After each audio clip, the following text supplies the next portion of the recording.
visittemples.com அப்படிங்கிறது கோவில்களை பற்றி ஒரு வலைதளம் வெப்சைட் ஆகும்.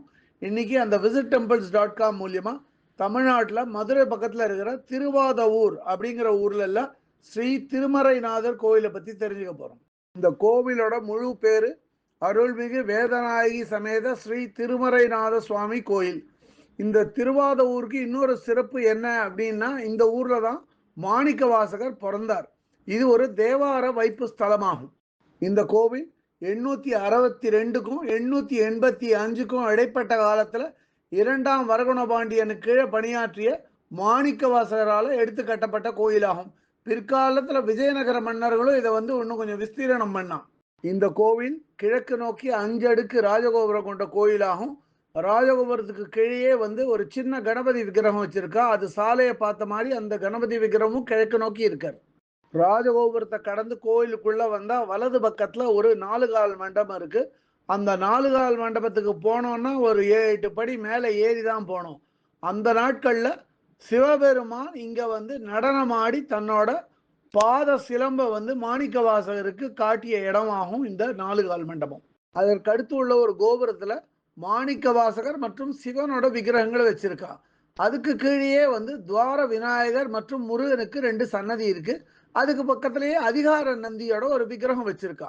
இந்த கோவில்ல பல தூண்களை கொண்ட மண்டபங்கள் ஏராளம். ஒவ்வொரு தூண்லையும் ஒவ்வொரு விக்கிரகத்தை வச்சு பதிச்சிருக்கா. பார்க்க ரொம்ப பிரமாதமா இருக்கு. அது மாதிரி அமைஞ்ச ஒரு தூணுக்கு கீழே தான் ஆஞ்சநேயர் விக்கிரகம் இருக்கு. இந்த ஆஞ்சநேயரே நிறைய பேர் வழிபடுறா. அதுக்கு பக்கத்திலேயே அணையா விளக்கு இருக்கு. ஒரு துவஜஸ்தம்பம் அல்லது கொடிமரம், ஒரு நைவேத்திய பீடம், அதுக்கு அடுத்த ஒரு நந்தி வாகனம் மூலஸ்தானத்தை பார்த்த மாதிரி வச்சிருக்கா. மூலஸ்தானத்தை நோக்கி நடந்தா அங்க ஒரு சின்ன கிணறு இருக்கு. அந்த கிணத்தோட பேரு கபில தீர்த்தம் அப்படின்னு வச்சிருக்கா. அதுக்கு பக்கத்திலேயே 2 விக்கிரகங்கள் இருக்கு. ஒண்ணு கபில விநாயகர், அப்புறம் பக்கத்திலேயே வள்ளி தேவசேனா சமேத முருகனுக்கு ஒரு விக்கிரகம் இருக்கு. அதுக்கு பக்கத்திலேயே வடக்கு நோக்கிய ஒரு கபில முனிவரோட விக்கிரகமும் வச்சிருக்கா. இதுக்கு அப்புறம் மகாமண்டபத்தை நோக்கி போகும் பக்தர்கள் ஒரு 5-6 படி மேலே ஏறி போனோம். அங்க இடது பக்கத்துல திருமறைநாதர், வேதநாயகி அம்பாளோட மற்றும் சில உற்சவமூர்த்தி விக்கிரகங்களை வச்சிருக்கா. பக்கத்திலேயே வடக்கு நோக்கிய ஒரு சரஸ்வதி சன்னதி இருக்கு. இந்த சரஸ்வதி சன்னதிக்கு வலது பக்கத்துல ஸ்ரீ சந்திரசேகரர், ஆனந்தவள்ளி, பிடாரி அம்மன் விக்கிரகங்களை வச்சிருக்கா. அதுக்கு பக்கத்துல ஒரு தெற்கு நோக்கிய ஒரு சன்னதி இருக்கு. அந்த தெற்கு நோக்கிய சன்னதி மகாலட்சுமி இருக்கா. பக்கத்து சன்னதியில நடராஜரும் சிவகாமி அம்பாளும் இருக்கா. அதுக்கடுத்து மூலஸ்தானத்தை நோக்கி போகும்போது மூலஸ்தானத்தோட வாசல்ல கிழக்கு நோக்கிய 2 கருப்பு துவாரபாலகர்கள் விக்கிரகம் இருக்கு. அந்த துவாரபாலகர்கள் விக்கிரகம் பக்கத்திலேயே சின்னதா விநாயகருக்கும் சின்னதா முருகனுக்கும் 2 விக்கிரகங்கள் வச்சிருக்கா. கிழக்கு நோக்கிய மூலஸ்தானத்துல மூலவரான ஸ்ரீ திருமறைநாதர் சுயம்பு சிவலிங்க வடிவமா காணப்படுறார். இங்க மூலவர் கோஷ்டத்தை சுத்தி தட்சிணாமூர்த்தி, லிங்கோத்பவர், துர்கை மற்றும் சண்டிகேஸ்வரருக்கு விக்கிரகங்கள் இருக்கு. இங்க வெளிப்பிரகாரத்தோட அநேக இடங்கள் காலியாவே தான் இருக்கு. ஆனா மூலஸ்தானத்துக்கு பின்பக்கத்துல கிழக்கு நோக்கிய கன்னி மூல கணபதி, காசி விஸ்வநாதர், காசி விசாலாட்சி, நால்வர், மாணிக்க வாசகர், வள்ளி தேவசேனா சமேத சுப்பிரமணியரோட விக்கிரகங்கள் கிழக்கு நோக்கி காணப்படுறது. அதன் பிறகு பக்தர்கள் ஒரு 4 படி மேலே ஏறி போனா நடராஜர் சன்னதி வரும். நடராஜர் சன்னதியில நடராஜர், சிவகாமி அம்பாளோட, பதஞ்சலி முனிவர் மற்றும் வியாக்கிரபாதரோட காணப்படுறார். இதுக்கு அடுத்த சன்னதியில தெற்கு நோக்கிய கால பைரவர் காணப்படுறார் நின்ற கோலத்துல. இந்த கால பைரவர் என்ன விசேஷம் இந்த கோயில்ல அப்படின்னா, இங்க கால பைரவர் வாகனம் கிடையாது, தனியா தான் இருக்கார் கால பைரவர்.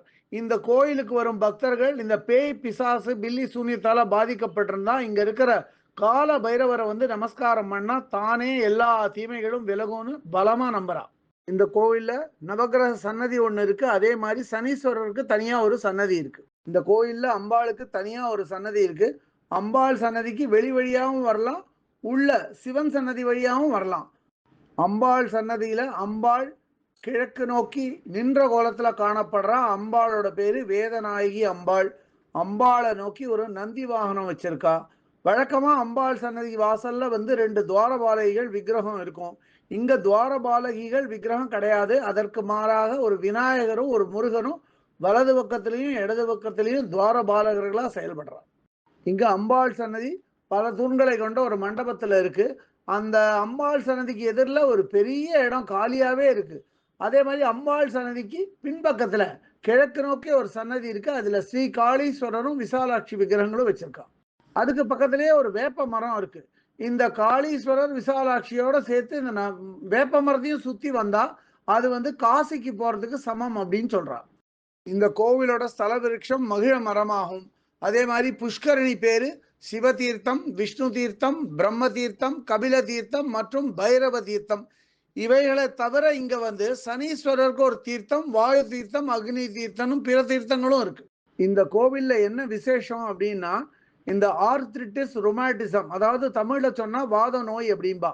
இதனால பாதிக்கப்படும் பக்தர்கள் இங்க வந்து மூலவருக்கு வந்து எண்ணெய் அபிஷேகம் பண்ணி, அந்த அபிஷேகம் பண்ண எண்ணெய பாதிக்கப்பட்ட அவளோட கை காலில் தடவின்னு வந்தா நாள்பட அது வந்து குணமடையும் அப்படின்னு பலமா நம்பப்படுறது. இந்த கோவில்ல நோயுற்றவர்களுக்கும் வயதானவர்களுக்கும் வீல் சேர் ஃபெசிலிட்டி இருக்கு. அதே மாதிரி வந்து கொஞ்சம் சிரமப்படுறவாளுக்கு வாகனங்கள் மூலியமா நேர கார்லயே உள்ள வந்து இறங்குற மாதிரி தனியா ஒரு நுழைவாயிலும் வச்சிருக்கா. இங்க கோவிலோட தேரை கோயிலுக்கு வெளிப்பக்கமாவே நிறுத்தி வச்சிருக்கா. இந்த கோயிலை பற்றிய இதர விவரங்கள் வேணும் அப்படின்னா www.visittemples.com அப்படிங்கிற வெப்சைட்டுக்கு போயிட்டு இந்த கோயிலை பற்றிய எல்லா விவரங்களையும் ஆங்கிலத்தில் வந்து படிக்கலாம். இல்லை பிற பாஷைகளில் வேணும்னா அதிலேயே மொழிபெயர்க்கிற வசதியும் இருக்குது. அப்படியே மொழிபெயர்த்து அவாவா பாஷைக்கு தகுந்த மாதிரி படிச்சுக்கலாம் அதை. இதுவரை இந்த காணொலியை கண்டும் கேட்டும் மகிழ்ந்த பக்தர்களுக்கு visit temples.com சார்பாக ராகவாச்சாரியின் நன்றிகள்.